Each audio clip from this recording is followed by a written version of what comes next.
There's been a lot of screaming in the studio. Because our first guest has received acclaim as a bona fide singer-songwriter since winning the X Factor. In 2010, his debut album went platinum, and his follow-up release gave him his second top 10 album entry. Please welcome Matt Cardle. Thank you.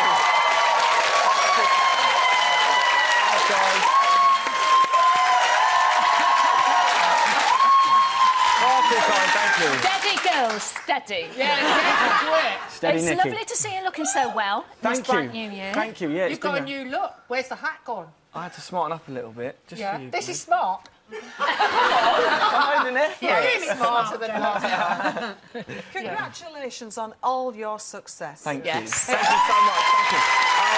Well, I mean, I've been trying such a long time, and you know, more for me to think I get a break and it become, you know, easier. It's a fight, and I'm still doing it. You know. But your second top 10 album now. Yes. The Fire went number 8. So thank you, everyone. Hey! Thank you. And that was released late last year, wasn't it? Yes, it was released in October last year. Yeah. And it took a long time to write, you know, that classic difficult second album. It wasn't difficult to write. My sort of personal life wasn't the easiest at the time of writing it. But that made... You had a breakup at the time? Yeah. I split up with my girlfriend in January. Do you know what, Matt? They're all going out, and half of them are thinking, I'm in with a chance. They're delighted. Let me ask him about the album. This album, you not only co-wrote it and produced it, you play a lot of the instruments on it. I did, yeah. I think I went a little bit power crazy after leaving Sony. I just wanted to have full control over it, and did have full control over it.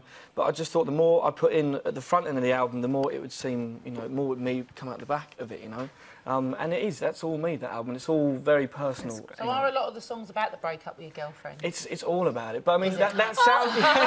No, it is. No, it is. Unfortunately, but I mean, if you read the lyrics, it seems like you can listen to a very sad album, but it's not sad. It's very uplifting. It's very upbeat. Yeah. So it's and quite you're performing a contrast. the single. I am the second which single, is Anyone Else, later on in the show for us. Absolutely, yeah. And is there anyone else? No, not yet. I'm taken. We tried this last time, didn't we? I'm sorry, I know, Janet. and also I like fishing. I'm not too sure. I can't see you. I love fishing. I absolutely love fishing. I don't get a chance to do it much anymore, but I do Well, you love won't fishing. do because you're a musician, darling, and we don't get up. That's the one thing. But also, how did you find X Factor this year?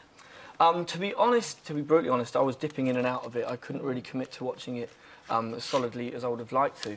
I thought it was a shame that Ella went when she did. I found that when Ella and James were in the bottom two, I thought that looked like the lineup for the final, if you ask me.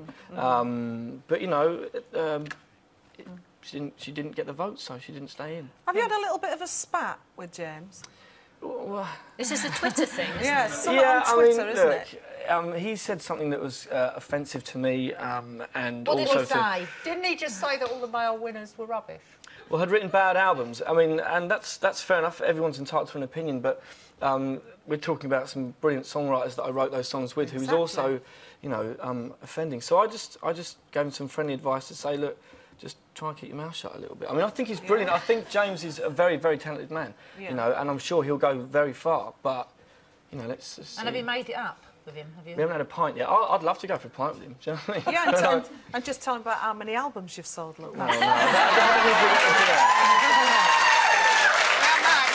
record labels and you've got the new album out, but you're going back on tour, aren't you? Yes, we're going on an acoustic tour through April and May.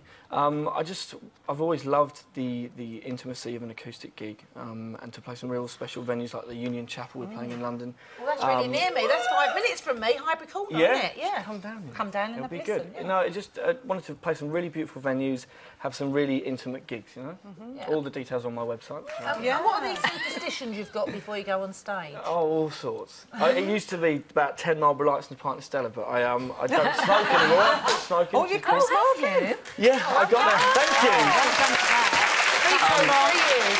3 Too much. It took the hypnotism, but it really worked. I mean, I walked in there, you know, a 20-a-day smoker, and then walked out, and I haven't looked back. I haven't touched a cigarette since. I couldn't believe someone was saying this morning, because I've never smoked, £9 they paid for a packet of fat. I mean, cheap. Now, what are your other superstitions?